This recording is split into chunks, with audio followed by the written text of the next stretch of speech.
Hello guys, welcome to UPSC point. दोस्तों, आज के इस वीडियो में हम गुप्त साम्राज्य के सबसे प्रतापी शासक समुद्रगुप्त के बारे में विस्तार से पढ़ने वाले हैं, जिन्हें भारत का नेपोलियन भी कहा जाता है।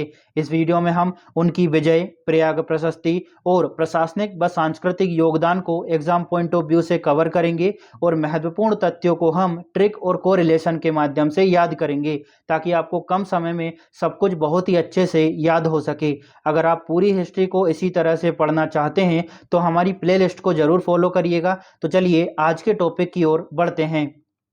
समुद्रगुप्त के बारे में विस्तार से पढ़ने से पहले हम थोड़ा सा बैकग्राउंड की बात करेंगे, ताकि आपको सब कुछ बहुत ही अच्छे से समझ आ सके। दोस्तों, यदि हम गुप्त साम्राज्य की स्थापना की बात करें तो इसकी स्थापना श्रीगुप्त नामक एक सामंत द्वारा की गई थी। इसने लगभग 40 वर्षों तक शासन किया और इसके बाद में इसका पुत्र आता है घटोत्कच।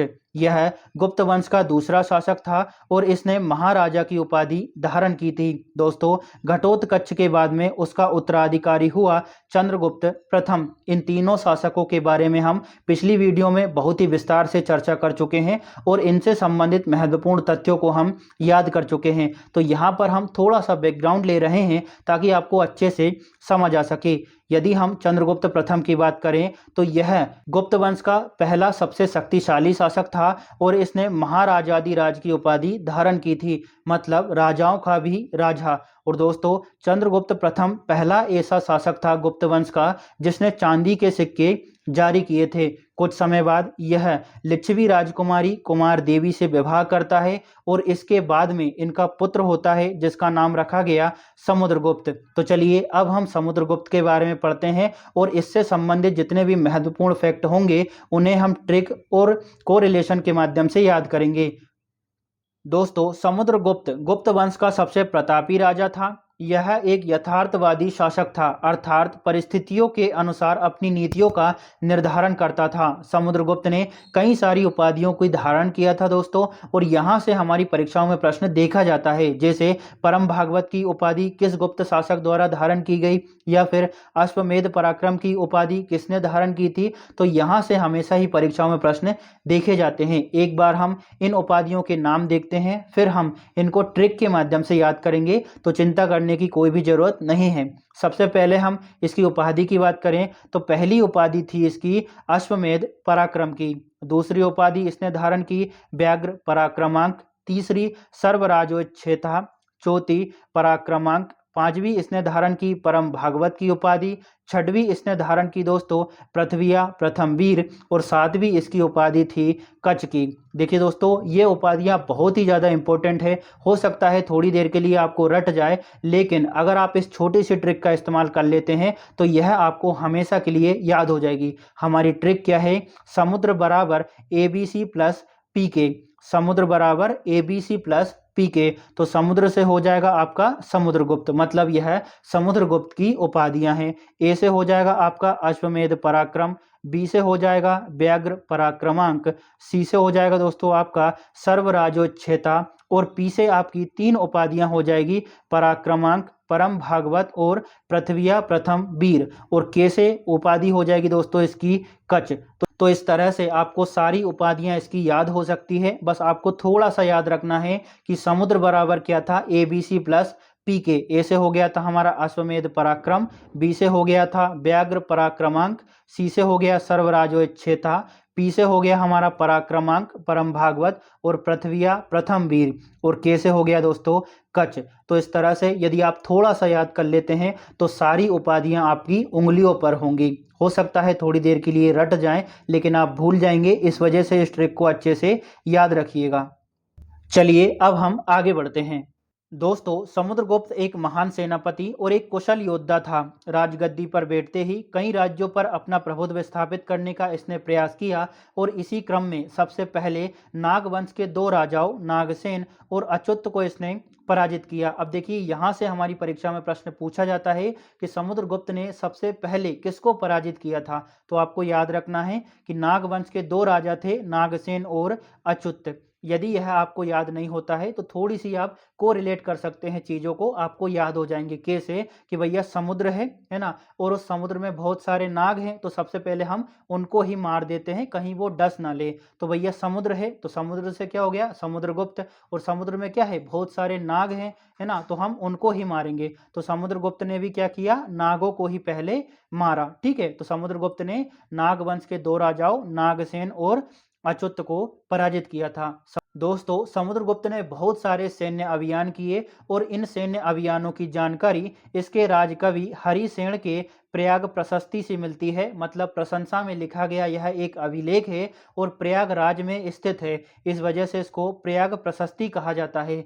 तो समुद्रगुप्त के सैन्य अभियानों की जानकारी कहाँ से मिलती है, हरिसेन के प्रयाग प्रशस्ति अभिलेख से। तो इसको अच्छे से याद रखिएगा। और दोस्तों, प्रयाग प्रशस्ति की जो भाषा है वह संस्कृत है, तो इसको भी आपको अच्छे से याद रखना है। दोस्तों, इस प्रयाग प्रशस्ति के अनुसार समुद्रगुप्त ने उत्तर भारत यानी आर्यवर्त के 9 राजाओं और दक्षिण भारत के 12 राजाओं को पराजित किया था। ऐसा लिखा हुआ है कहाँ पर, प्रयाग प्रशस्ति में। ठीक है, तो आशा करता हूं कि आपको इतना सब कुछ अच्छे से समझ आ गया होगा। अब हम बात करने वाले हैं समुद्रगुप्त के विजय अभियानों की। दोस्तों, अपने विजय अभियानों के क्रम में समुद्रगुप्त ने विभिन्न राज्यों के प्रति अलग अलग नीतियों का प्रयोग किया। जैसा कि हमने हाल ही में देखा कि समुद्रगुप्त जो है एक यथार्थवादी शासक था और परिस्थितियों के हिसाब से अपनी नीतियों का निर्धारण करता था। इसी क्रम में इसने अपने विजय अभियानों के दौरान अलग अलग नीतियों का प्रयोग अलग अलग राज्यों के प्रति किया। अब हम इन नीतियों की बात करते हैं क्योंकि यहाँ से हमारी परीक्षा में प्रश्न देखे जाते हैं। दोस्तों, सबसे पहले इसने नीति अपनाई राज्य प्रसवोद्धरण की नीति।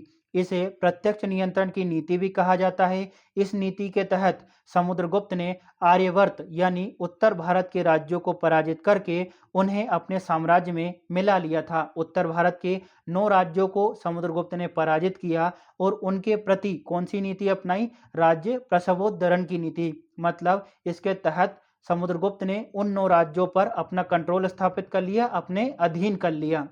आगे चलकर दोस्तों, समुद्रगुप्त ने एक और नीति अपनाई जिसको कहा गया सर्व करदानाज्ञाकरण की नीति। इसका मतलब है कि सीमांत क्षेत्र के शासकों को बड़ी मात्रा में टैक्स देना होता था, लेकिन उन्हें अपने आंतरिक मामलों में स्वायत्तता प्रदान की गई थी। समुद्रगुप्त ने अपने सीमांत क्षेत्र के शासकों को पराजित किया और वह उनसे बड़ी मात्रा में टैक्स लेता था, लेकिन आंतरिक मामलों में हस्तक्षेप नहीं करता था। और इस नीति को क्या कहा गया, सर्व करदानाज्ञाकरण की नीति। तो ये आपको अच्छे से समझ आ गई होगी। अब हम अगली नीति की बात करते हैं जिसको कहा गया परिचारिकीकृत की नीति। इसका मतलब है सेवक बनाने की नीति। इस नीति के तहत समुद्रगुप्त ने आड्विक जनजाति को पराजित किया, उन्हें अपने अधीन कर लिया और अपना सेवक बना लिया। दोस्तों, आड्विक जनजाति जो है समुद्रगुप्त के समय एक बड़ी जनजाति थी जो प्रयागराज से लेकर जबलपुर तक शासन करती थी और यह समुद्रगुप्त के समय बड़ी मात्रा में लूटपाट करती थी,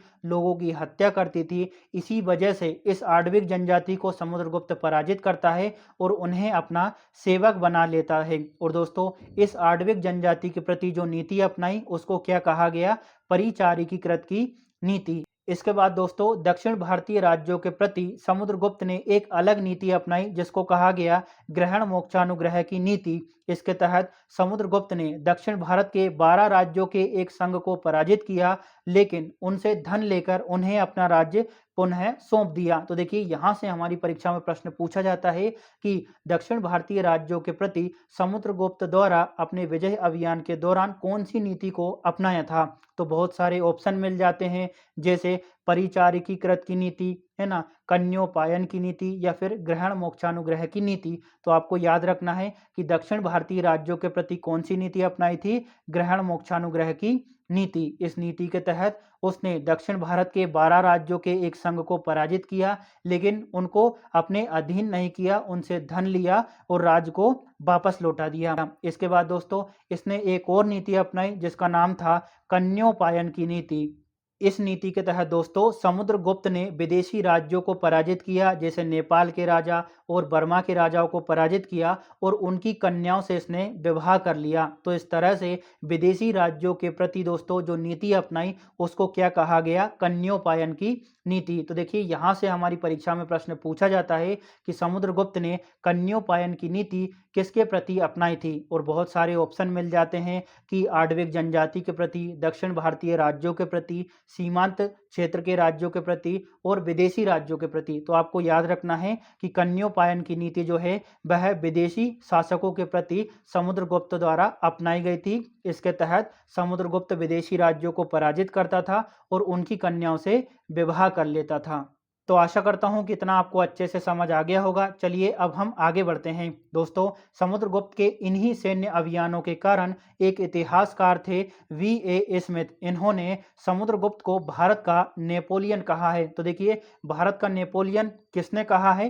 V.A. स्मिथ ने। ठीक है, तो इसको अच्छे से याद रखिएगा, क्योंकि जिस तरह से नेपोलियन अपना साम्राज्य यूरोप में बढ़ा रहा था, उसी तरह से समुद्रगुप्त भी दोस्तों भारत में अपना साम्राज्य बढ़ाने का प्रयास कर रहा था। इसी वजह से V.A. स्मिथ ने समुद्रगुप्त को भारत का नेपोलियन कहा है।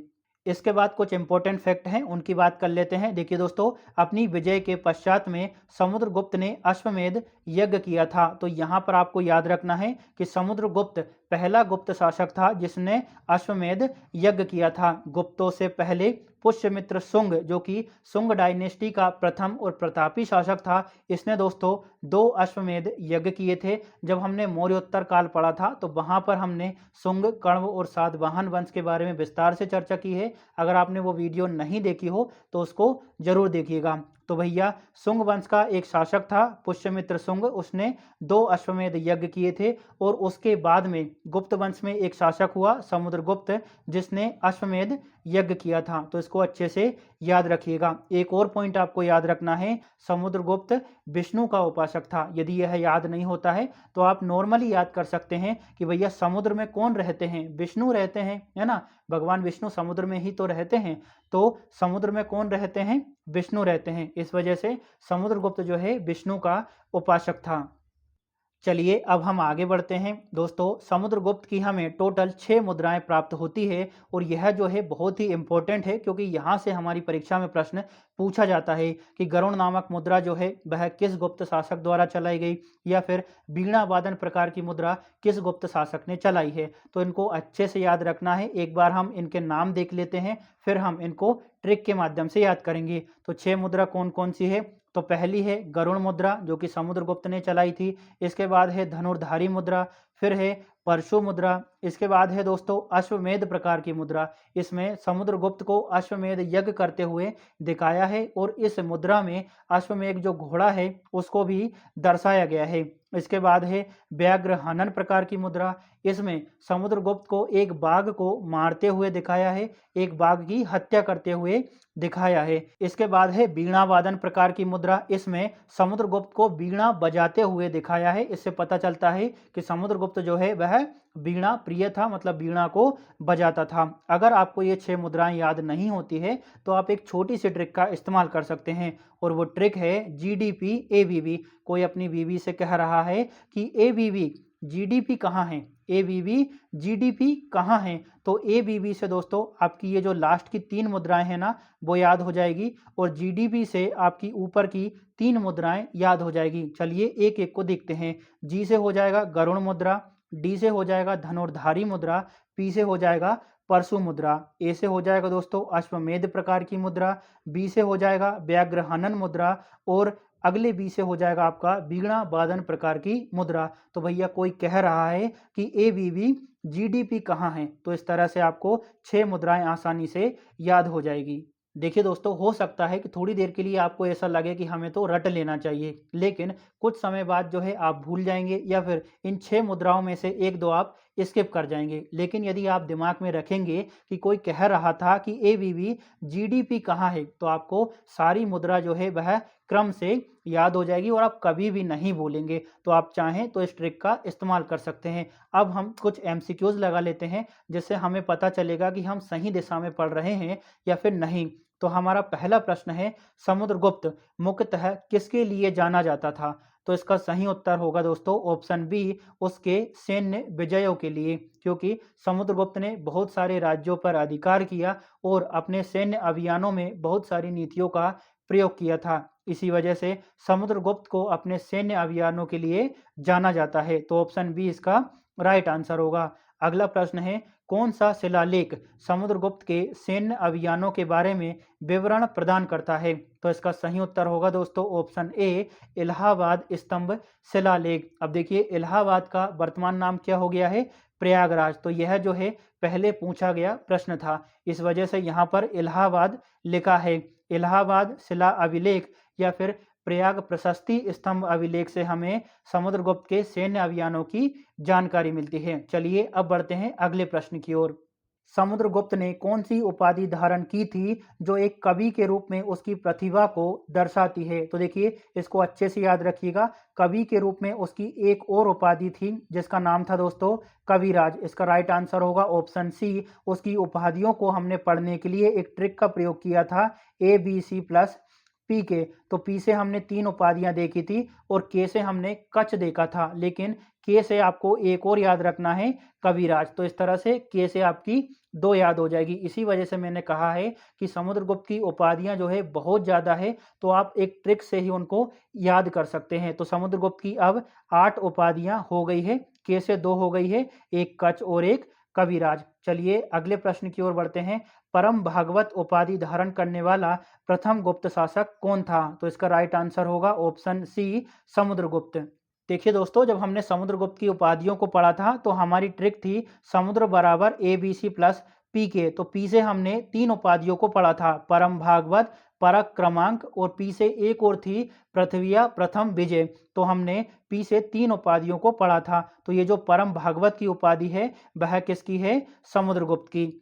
चलिए अब आगे बढ़ते हैं। अगला प्रश्न है दोस्तों, निम्नलिखित में से समुद्रगुप्त ने किसके प्रति कन्योपायन की नीति अपनाई थी? तो इसका राइट आंसर क्या होगा? विदेशी शासकों के प्रति। देखिए हमने हाल ही में देखा कि समुद्रगुप्त जो है विदेशी शासकों को पराजित करता है और उन पर अधिकार नहीं करता, उनसे बड़ी मात्रा में धन लेता है और उनकी कन्याओं से विवाह कर लेता है। तो कन्योपायन की नीति समुद्रगुप्त ने किसके प्रति अपनाई थी? विदेशी शासकों के प्रति। दोस्तों यहाँ पर हमारा समुद्रगुप्त वाला जो टॉपिक है वह पूरी तरह से खत्म होता है। यहाँ पर हमने बहुत सारी चीज़ों को ट्रिक और कोरिलेशन के माध्यम से याद करने का प्रयास किया है। अगली वीडियो में हम चंद्रगुप्त सेकंड के बारे में पढ़ेंगे और उसके जो नवरत्न हैं उन सभी को हम ट्रिक और कोरिलेशन के माध्यम से याद करेंगे, क्योंकि जो नवरत्न है वहाँ से हमेशा ही परीक्षा में प्रश्न देखे जाते हैं। अगर आपको परीक्षा में अपनी मजबूती बनाए रखना है तो अगली वीडियो को स्किप बिल्कुल भी नहीं करना है। दोस्तों अगर आपको आज की वीडियो अच्छी लगी हो तो लाइक, शेयर और सब्सक्राइब जरूर करिएगा, साथ ही कमेंट जरूर करिएगा। Thank you.